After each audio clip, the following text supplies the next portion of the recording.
안녕하세요, 여러분. 오늘은 정말 특별하고 흥미로운 이야기를 해볼까 합니다. 불교에 조금이라도 관심이 있다면 아마 한 번쯤은 들어보셨을 거예요. 바로 반야심경입니다. 반야심경, 이름만 들어도 뭔가 어렵고 딱딱하게 느껴지시나요? 하지만 전혀 그렇지 않습니다. 오늘은 이 반야심경을 아주 쉽고 재미있게 마치 옆집 친구와 이야기하듯이 풀어볼 거예요. 기대되시죠? 그럼 지금 바로 반야심경의 신비로운 세계로 함께 떠나볼까요? 반야심경은 불교 경전 중에서도 아주 특별한 위치를 차지하고 있습니다. 보통 경전하면 두꺼운 책을 떠올리실 텐데요. 반야심경은 겨우 260자의 짧은 글자로 이루어져 있습니다. 이 짧은 글자 안에 대승불교의 가장 핵심적인 가르침이 모두 담겨 있다고 하니 정말 놀랍지 않나요? 마치 아주 작은 씨앗 안에 거대한 나무의 생명이 압축되어 있는 것과 같아요. 이러한 압축된 형태는 반야심경이 단순한 경전이 아니라 우주의 근원적인 진리와 인간 존재의 본질을 꿰뚫는 통찰을 담고 있음을 암시합니다. 이 260자라는 숫자는 그 자체로도 상징적인 의미를 지닐 수 있으며 간결함 속에 무한한 의미를 담아내는 동양 사상의 정수를 보여주는 예시이기도 합니다. 수많은 불경이 방대한 양을 자랑하지만 반야심경만큼 짧으면서도 강력한 영향력을 가진 경전은 찾아보기 힘듭니다. 이는 반야심경이 얼마나 정교하고 밀도 높은 사상을 담고 있는지를 단적으로 보여주는 증거라 할 수 있습니다. 그렇다면 이 짧은 반야심경이 도대체 무슨 내용을 담고 있기에 이렇게 중요한 걸까요? 반야심경의 핵심 키워드는 바로 지혜의 완성입니다. 우리가 살아가면서 겪는 수많은 고민과 번뇌, 갈등들이 결국은 지혜가 부족해서 생겨나는 경우가 많잖아요.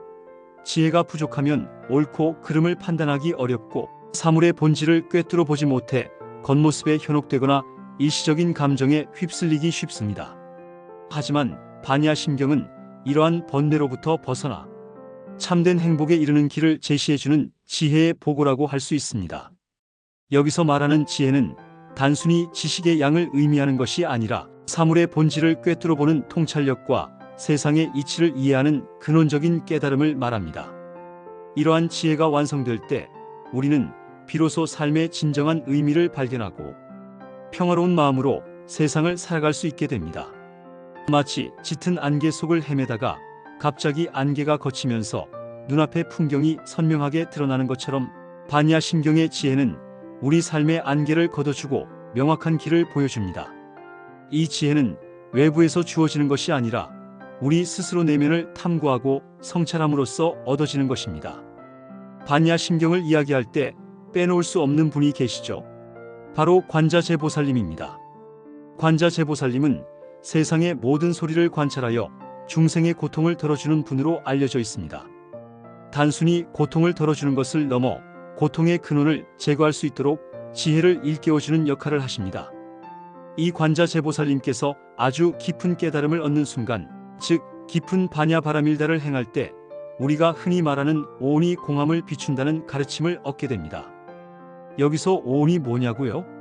우리를 이루고 있는 5가지 요소, 즉 물질적인 몸과 느낌, 생각, 의지, 그리고 의식 같은 것들이에요. 좀 더 자세히 설명하면 색은 우리의 몸과 같은 물질적인 형태를 의미하고 수는 좋다, 싫다, 무덤덤하다와 같은 감각적인 느낌을 말합니다. 상은 사물을 인식하고 개념화하는 생각작용이며 행은 의도적인 행위나 의지를 뜻합니다. 마지막으로 식은 세상을 인식하는 마음, 즉 의식작용입니다. 이 모든 것이 실체가 없다는 것을 깨닫는다는 뜻입니다. 어렵죠? 괜찮아요. 계속해서 쉽게 풀어드릴게요. 관자재보살님은 이러한 오온의 본질을 꿰뚫어 보심으로써 우리가 오온에 집착하여 겪는 모든 고통과 번뇌에서 벗어날 수 있는 길을 보여주신 것입니다. 이는 단순히 지적인 이해를 넘어선 깊은 체험적 깨달음을 의미하며 이 깨달음이 바로 반야바라밀다의 정수라고 할 수 있습니다. 반야심경을 이해하는 데 가장 중요한 개념이 바로 공사상입니다. 공이라고 하면 보통 비어있다, 아무것도 없다는 의미로 생각하기 쉬운데요. 반야심경에서 말하는 공은 조금 다릅니다. 이 공은 단순히 없다는 뜻이 아니에요. 오히려 텅 비어 있음이 아니라 모든 것이 서로 연결되어 있고 고정되어 변하지 않는 실체, 즉 자성이 없다는 의미입니다. 세상의 모든 것은 끊임없이 변하고 서로 연결되어 존재한다는 뜻이죠. 예를 들어 우리가 앉아있는 의자는 나무와 못, 그리고 장인의 노력이 합쳐져서 만들어진 것이지 의자 그 자체가 변하지 않는 고유한 실체는 아니라는 거예요. 시간이 지나면 낡고 부서지잖아요. 또 의자는 나무로 만들어졌지만 나무는 흙과 물, 햇빛, 공기 등 수많은 요소들이 어우러져 자란 것입니다. 이처럼 의자라는 존재는 독립적으로 존재하는 것이 아니라 수많은 조건과 인연에 의해 임시적으로 존재하고 있을 뿐입니다. 우리 자신도 마찬가지입니다. 우리는 부모님으로부터 태어나고 음식을 먹고 공기를 마시고 수많은 사람들과의 관계 속에서 성장하고 변화합니다. 나라는 고정된 실체는 없습니다. 매 순간 변화하고 새롭게 형성될 뿐이죠. 이렇게 모든 것은 다른 것들과의 관계 속에서 끊임없이 변하며 존재합니다. 이 점을 이해하는 것이 반야 심경의 핵심을 꿰뚫는 열쇠라고 할 수 있습니다. 공은 무가 아니라 연기의 이치를 설명하는 가장 심오한 개념이며 모든 존재가 상호 의존적임을 강조하는 것입니다. 이 공의 이해를 통해 우리는 존재의 본질에 대한 깊은 통찰을 얻게 되고 이는 곧 번뇌와 고통에서 벗어나는 지혜로 이어집니다. 초기 불교에서는 오온, 육입처, 육경, 육식, 연기의 12지, 사성제 등 다양한 가르침을 통해 세상의 진리를 설명했습니다. 육입처는 6가지 감각기관 눈, 귀, 코, 혀, 몸, 의식을, 육경은 이 감각기관들이 인식하는 6가지 대상 색깔, 소리, 냄새, 맛, 감촉, 법을, 육식은 그 대상들을 인식하는 6가지 의식작용을 말합니다. 연기의 12지는 고통이 발생하는 12단계의 과정을 설명하며 사성제는 고통의 진실, 고통의 원인, 고통의 소멸, 고통 소멸에 이르는 길이라는 4가지 진리를 일컫습니다. 그런데 반야 심경에서는 이 모든 것들이 없다고 이야기합니다. 갑자기 헷갈리시죠? 초기 불교의 가르침을 부정하는 것처럼 들릴 수도 있어요. 하지만 이것은 공사상의 관점에서 이해해야 합니다. 즉, 이 모든 것들이 고정된 실체가 없다는 것을 강조하는 거예요. 오온이 공하고, 육입처가 공하고, 육경이 공하고, 육식이 공하고, 심지어 무명에서 늙고 죽음에 이르는 연기의 12가지 요소와 고통을 소멸하는 사성제까지도 고정된 실체가 없음을 말합니다. 고통도, 고통의 원인도, 고통이 사라진 상태도, 그 상태에 이르는 길도 고정된 실체로서 존재하지 않습니다. 모든 것은 끊임없이 변화하고 생성소멸하며 상호 의존적으로 존재할 뿐입니다. 공하다는 것은 그 어떤 것도 독립적이고 변하지 않는 실체가 없음을 의미합니다. 이러한 통찰을 통해 우리는 오온, 육입처, 연기, 사성제 등 어떤 개념에도 얽매이지 않고 집착과 번뇌에서 벗어나 자유로워질 수 있다고 반야 심경은 이야기합니다. 이 대목은 초기 불교의 가르침을 부정하는 것이 아니라 오히려 그 가르침의 궁극적인 의미를 공이라는 더 깊은 차원에서 재해석하고 확장하는 것이라고 볼 수 있습니다. 모든 현상이 공하다는 것을 깨달을 때 우리는 어떤 형태의 고정관념이나 관념에도 갇히지 않고 진정한 해탈의 경지에 이를 수 있습니다. 이는 우리가 흔히 나라고 생각하는 자아조차도 고정된 실체가 아님을 깨닫는 것을 포함합니다. 이러한 깨달음은 단순한 이론적 지식이 아니라 삶 전체를 변화시키는 심오한 경험이 됩니다. 반야 심경이라는 이름 자체에도 아주 재미있는 비밀이 숨어 있습니다. 특히 심이라는 글자에 주목해야 하는데요. 우리는 보통 마음심이라고 알고 있잖아요. 그런데 반야 심경에서의 심은 우리가 생각하는 마음과는 조금 다릅니다. 이 심은 산스크리트어 흐리다야 HRDA와 EA를 번역한 것인데 이 단어는 심장 또는 핵심이라는 의미를 가지고 있습니다. 그래서 반야 심경은 영어로 하트 SUTRA라고 번역되기도 해요. 정말 멋지지 않나요? 반야 심경은 단순히 마음을 다스리는 경전이 아니라 반야 바라밀다의 가르침, 즉 공사상의 가장 핵심적이고 심장과 같은 내용을 담고 있다는 의미입니다. 마치 우리 몸의 심장이 모든 생명 활동의 중심이 되듯이 반야 심경은 대승불교의 모든 가르침의 중심이자 정수라고 할 수 있습니다. 이 짧은 경전 안에 불교의 가장 중요한 진리가 응축되어 있다는 것을 이름에서부터 보여주는 거죠.